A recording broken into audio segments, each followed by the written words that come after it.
Salut, bienvenue pour cette nouvelle vidéo. Aujourd'hui je vais faire le bilan de ma palle de l'automne, donc parce que l'automne est déjà presque fini, c'est fou. Dans cette palle, je vais pas, enfin dans cette palle, pardon, dans cette vidéo, je vais pas du tout revenir sur toutes mes lectures de l'automne.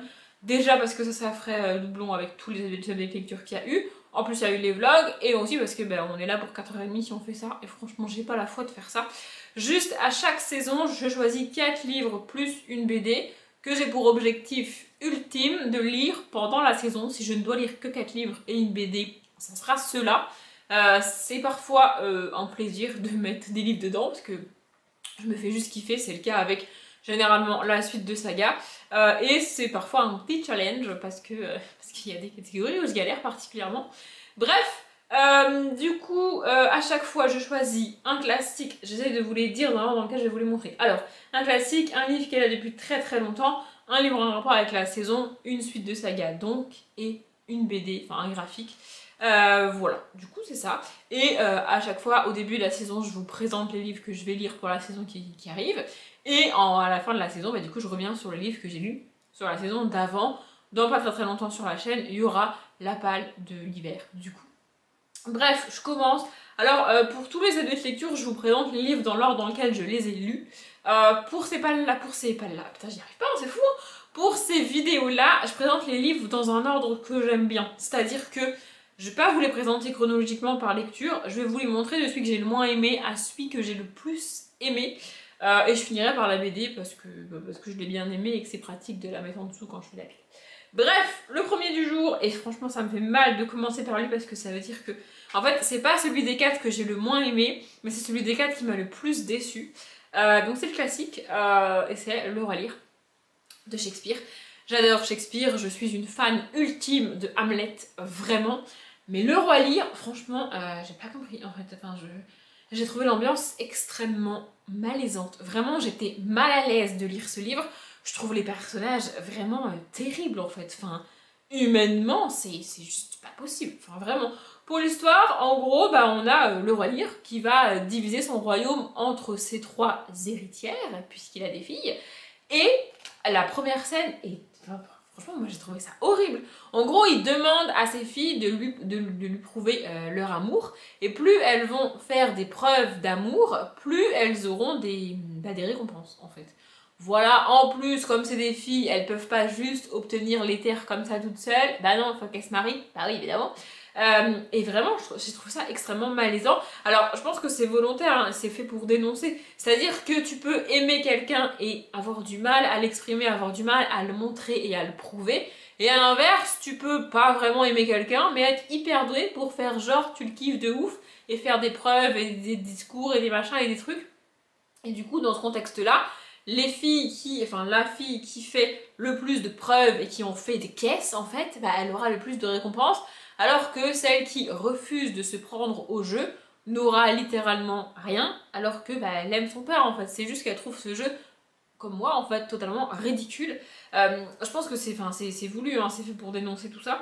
Clairement, c'est pas ma pièce préférée de Shakespeare. Après, je l'ai dit et je l'ai répété, au niveau théâtre, pour faire mieux que Hamlet, va falloir y aller, même pour Shakespeare. Donc à un moment donné, forcément, quand je commence du théâtre, je ne m'attends pas à lire mieux que Hamlet. Pour moi, mieux que Hamlet en théâtre, ça n'existe pas.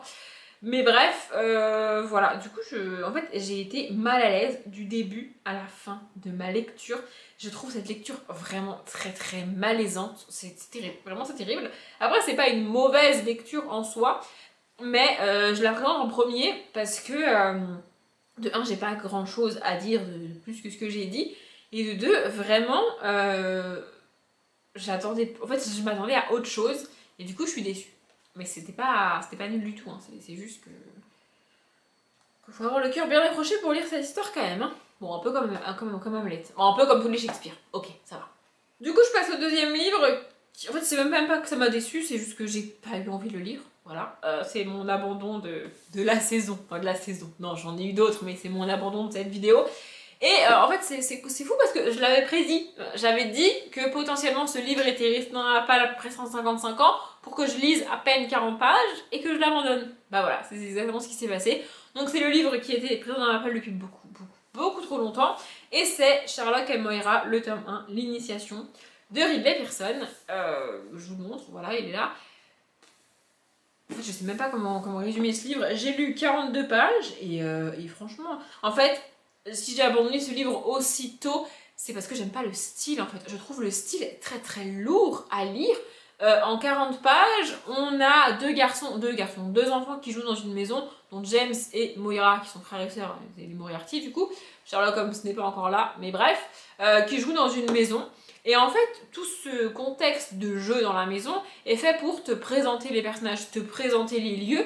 Et en fait, c'est 40 pages de description quasiment non-stop. Et moi, ça me gonfle en fait. Commencer un livre par 40 pages de description du physique des personnages, des lieux dans lesquels ils sont, de leur père, enfin ça me saoule en fait, ça me saoule, je sais pas en fait, je sais pas, enfin vraiment ça m'a gonflé. Et la manière dont c'est écrit, ça me plaît pas, vraiment ça me plaît pas, la manière dont le personnage principal, qui est la narratrice, s'exprime. Ça me dérange. En plus, on a ce petit truc, et moi franchement c'est un truc qui me fatigue. En fait, on a ce petit truc qui te montre que le narrateur, il en sait plus que toi, qui sait ce qu'il va te raconter ensuite, mais que toi tu l'as pas encore lu. Vous voyez ce genre de phrase de « Ah là là, si j'avais su, je n'aurais pas dit ça. Ah, si j'avais su, je serais pas allée là-bas. » Mais ta gueule en fait. Pour moi, c'est des espèces de mini-spoil, et j'ai envie de lui dire « Mais fous-moi la paix avec ton spoil, laisse-moi juste lire l'histoire comme tu me la racontes et arrête de passer ton temps à anticiper sur ce que tu vas me raconter après. » Vraiment, c'est un truc qui me fatigue. Ça me saoule, vraiment ça me saoule. Et puis vraiment, il y a ces fameuses listes que je supporte pas dans les livres, du genre, je me suis habillée, j'ai mis mon bonnet, mes chaussettes. Mais ta gueule! Je me suis habillée, point, ça suffit, t'as pas besoin de me détailler tout ce que tu mets physiquement. Enfin, ça me saoule. Vraiment, c'est un truc qui me fatigue, ça m'agace, rien que d'en parler, ça m'agace. Toutes ces listes interminables dans les descriptions, ça me saoule. Vraiment, ça me saoule. Et en fait, c'est visible, hein, je suis en train de m'agacer toute seule en parlant de ce bouquin. Plus j'avançais dans le livre et plus je m'agaçais, plus je m'énervais. Et j'arrivais même pas à me concentrer sur le fond. La forme de la narration me dérange tellement que j'arrive même pas à me concentrer sur ce que Moira nous raconte. Enfin, vraiment, c'est pas possible. En plus, au milieu de tout ce qu'elle nous raconte, elle nous fait des mini-spoils sur ce qui va se passer ensuite avec son frère et avec Sherlock, avec machin, avec Bidule, et le pensionnat et trucs.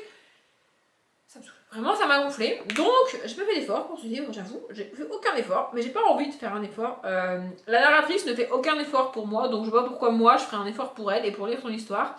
Vraiment. Du coup, voilà. Le seul truc que j'ai trouvé cool, quand même, je vais vous le montrer, c'est qu'on a une carte au début. Et vraiment, j'adore la carte. Je la trouve trop cool, trop belle. Voilà, c'est une carte assez basique, mais je l'adore. Mais voilà, vraiment, je ne peux pas. Je ne peux pas. Et en plus, on a ce... Je sais pas comment expliquer, mais elle doit avoir, je sais pas, peut-être 10-12 ans, le personnage principal, la narratrice, qui s'appelle Moira, du coup. Et elle a cette manière hautaine de s'exprimer et de se comporter qu'on retrouve chez les fils et les filles de Bourges, de la bourgeoisie française ou de la bourgeoisie anglaise, ça marche pareil. Et enfin, en fait, c'est une manière de s'exprimer que je trouve insupportable en elle-même. Voilà, j'ai envie de tarter le personnage juste parce qu'il parle comme ça, même si ce qu'il dit c'est cool. Vous voyez? C'est-à-dire qu'avec ce ton-là, n'importe qui pourra même défendre les femmes, défendre le féminisme, tout ce que vous voulez, qui me tient à cœur, par exemple, que je ne l'écouterai pas et j'aurais envie de le tarter. Parce que ce qu'il dit est cool, mais la manière dont il le dit, ça m'horripile. Vraiment, ça m'horripile. Et là, c'est le cas. Donc voilà. L'histoire a l'air cool, mais la manière dont c'est construit, la manière dont c'est écrit, la manière dont c'est raconté, tout ça me dérange. Donc je n'arrive pas à passer au-delà de la forme et à me concentrer sur le fond. Du coup, j'ai pas lu. Voilà.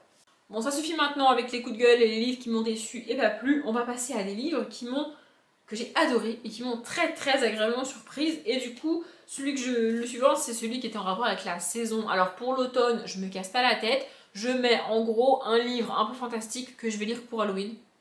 Ouais, c'est assez facile du coup. Et cette année, j'avais choisi Le Collège Maléfique, donc le tome 1, Le Marche-Rêve de Cassandra O'Donnell. J'avais un peu peur parce que c'est de la jeunesse et de Cassandra O'Donnell, la seule saga que j'ai pas aimée et que j'ai abandonnée, c'était Malenfer et c'est de la jeunesse. Du coup, j'avais peur et franchement, j'ai adoré ce bouquin. J'ai qu'une hâte, c'est de lire la suite. Le truc, c'est que j'ai acheté le tome 1 chez France Loisirs, que le format est un petit peu différent du format de la maison d'édition originale qui est Flammarion Jeunesse, si je dis pas de bêtises. Et du coup, je vais attendre qu'il sorte chez France Loisirs pour l'acheter. Donc c'est pas encore disponible chez France Loisirs. Bref, dans ce livre-là, on suit, comment elle s'appelle déjà, Emma. Donc on est dans un univers fantastique où certaines personnes ont des pouvoirs et des particularités physiques. Et Emma en fait partie. Depuis qu'elle est petite, elle sait qu'elle a un pouvoir, une capacité particulière, et elle sait aussi que les personnes comme elle, qui ont ces pouvoirs-là, ou enfin des pouvoirs spécifiques, ou comment dire, des traits physiques différents, par exemple des grandes oreilles, beaucoup de poils, tout ça, c'est considéré comme magique, et c'est le cas.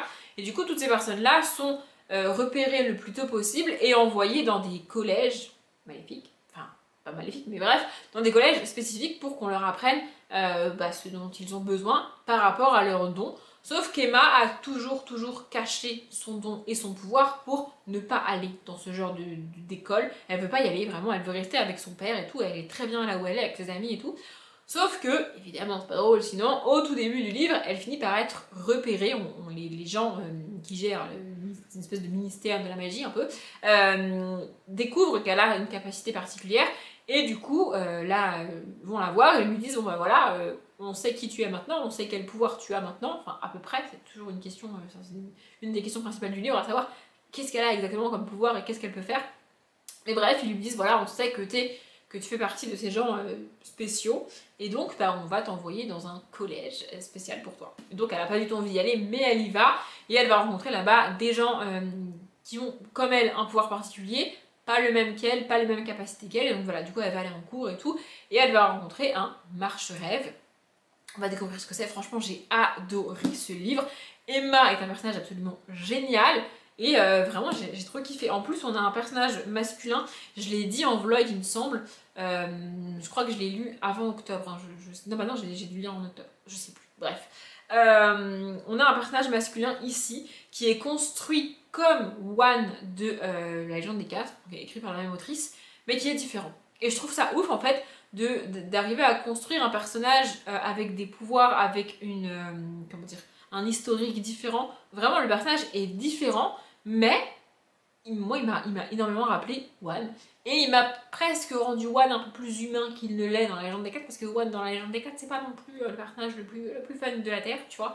Mais franchement j'ai adoré ce livre, c'était vraiment trop cool. J'ai trop hâte de lire le tome 2. Je vais sauter dessus dès qu'il sera disponible chez France Loisirs, vraiment. On a quelques illustrations comme ça, ce que je trouve assez cool. Franchement, je l'ai bouffé en très peu de temps. J'avais très peur de commencer ce livre, je savais pas trop à quoi m'attendre. Et franchement, j'ai adoré. C'était vraiment trop cool. Je sais pas quoi dire de plus, juste j'ai adoré. J'ai une musique pour celui-là, qui est Wild Ones de Theresa Rex, du coup. Le dernier livre, et après il ne me restera plus que la BD à vous montrer, donc c'était la suite de Saga, et j'avais choisi Sexy Lawyer, le tome 2, sous influence de Emma Chase. Bon, sans surprise, j'ai passé un très bon moment, c'était très cool, sauf que je l'ai lu il y a un moment, et que du coup je ne sais plus... Ah oui, c'est vrai, je ne savais plus du coup de quoi ça parlait, mais là je viens de relire les noms des personnages, et ça m'a suffi apparemment. Avant que j'oublie, la musique c'est Lips of Angel de Hinder, comme ça c'est fait. Donc dans le tome 1 on suivait un autre couple, et ici on suit principalement Jake, qui est un personnage qu'on a déjà rencontré dans le tome 1 donc, et en fait Jake est avocat comme les deux personnages principaux du tome 1, il travaille avec, c'est pour ça qu'on l'a déjà vu avant si on a lu le tome 1. Et du coup, Jake a une vie très millimétrée. C'est le genre de mec qui vit pour son boulot, qui ne fait que ça. Il consacre 100% de son temps à son boulot. De temps en temps, il sort avec ses collègues qui sont devenus des amis. Mais il n'a pas vraiment de vie privée. Il n'a pas vraiment... Enfin, il n'a pas de famille et il n'a pas du tout... Mais alors pas du tout pour objectif de rencontrer quelqu'un, se mettre en couple, faire des enfants. Non, c'est pas du tout son délire. Lui, il vit sa vie tranquille. Et c'est pas du tout prévu pour lui. Sauf que, évidemment, il va rencontrer une jeune femme qui est à l'exact opposé de tout ça pour lui et qui a des responsabilités familiales de malade. Et comme il va tomber amoureux d'elle, il va être un petit peu en mode c'est pas ce que je veux. En fait, je veux pas tout ce qui va avec elle, mais je veux être avec elle. Du coup, il est un peu embêté parce que s'il se met avec elle, il y a forcément toutes ses obligations à elle qui vont venir avec, il pourra pas y échapper. Du coup, il est un petit peu dans la merde. Franchement, j'ai adoré ce livre. C'était vraiment très cool. C'est rare qu'on ait un personnage masculin qui se questionne autant dans une romance. C'est rare qu'on ait un personnage masculin qui soit autant bouleversé dans ses objectifs de vie, en fait. On a souvent la fameuse fille carriériste, machin et tout, qui veut pas d'enfant, qui veut pas se marier, machin et tout, et qui va rencontrer l'homme de sa vie et qui va tout abandonner pour lui. mais l'inverse, franchement, ça arrive quasiment jamais en romance. Et là, c'est ce qui se passe. On a cet homme qui a prévu toute sa vie, qui voit toute sa carrière et toute sa vie telle qu'il l'a conçue dans sa tête devant lui. Et d'un coup, il y a une femme qui se met en plein milieu devant lui et qui lui dit « Eh oh, je vais tout changer !» Ça arrive vraiment rarement qu'on ait un personnage masculin qui se questionne autant dans une romance, et j'ai trouvé ça vraiment cool. Franchement, j'ai adoré. Je sais même plus si j'ai acheté le tome 3. Je sais plus. Je crois que c'est une trilogie, donc il me reste que le tome 3. Peut-être je l'ai acheté, peut-être je l'ai pas acheté, je sais plus. Si je l'ai pas acheté, il va falloir que je l'achète et que je le lise bientôt, parce que franchement, j'adore cette saga. Voilà. Et du coup, je finis avec la BD, donc j'avais choisi Ondine de Benjamin Lacombe. Je l'ai lu pendant un des week-ends à 1000 pendant mon week-end à 1000 du mois d'octobre, si je dis pas de bêtises. En fait, c'est une espèce de conte philosophique assez bizarre. On va rencontrer une jeune fille qui a été élevée dans une petite maison dans la forêt par des parents adoptifs, et elle va rencontrer un homme, un espèce de chevalier qui s'est perdu à côté de chez elle. Et du coup, il va rester avec eux, ce chevalier, pendant quelques semaines, quelques mois, quelques années, j'en sais rien franchement, parce qu'il est perdu, parce qu'il ne sait pas retourner chez lui, parce que pour retourner chez lui, il faut retraverser une forêt sombre et terrifiante, et du coup, il reste avec ces gens-là. Et évidemment, il y a une petite romance entre Ondine et lui, sinon c'est pas drôle, et on va découvrir que Ondine est une certaine créature mythologique, enfin mythologique je sais pas, mais une créature fantastique en tout cas. Franchement, j'ai bien aimé. Je n'arrive pas à l'expliquer, mais ça m'a un peu rappelé Roméo et Juliette. Voilà, peut-être pour le côté ils veulent être ensemble mais ils peuvent pas. Peut-être pour le côté ils s'aiment et ils sont prêts à mourir littéralement l'un pour l'autre. Voilà, j'arrive pas vraiment à me l'expliquer, mais voilà. Après, les illustrations sont évidemment magnifiques. Enfin, je veux dire, c'est du Benjamin Lacombe, quoi, t'as compris. Et ici, il est aussi au texte. Donc voilà, c'est vraiment, vraiment très cool. J'aime de plus en plus Benjamin Lacombe, ce qu'il est capable de faire à la fois en dessin et à la fois en texte. Je trouve ça vraiment, vraiment génial. J'ai pas grand chose de plus à dire sur cette BD, enfin sur ce graphique. C'est un graphique assez court. Je vais pas vous montrer toutes les illustrations, hein, parce que sinon ça va vous spoiler tout. Franchement, voilà, j'ai passé un bon moment, c'était très cool. Je ne savais pas à quoi m'attendre, et au final, franchement, j'ai beaucoup aimé. Je crois que j'ai dit tout ce que je voulais dire sur ces livres, donc je vais m'arrêter là. J'espère que la vidéo vous a plu. Comme d'habitude, je souhaite une bonne journée, un bon après-midi, un bon appétit ou une bonne nuit, et je vous dis à bientôt.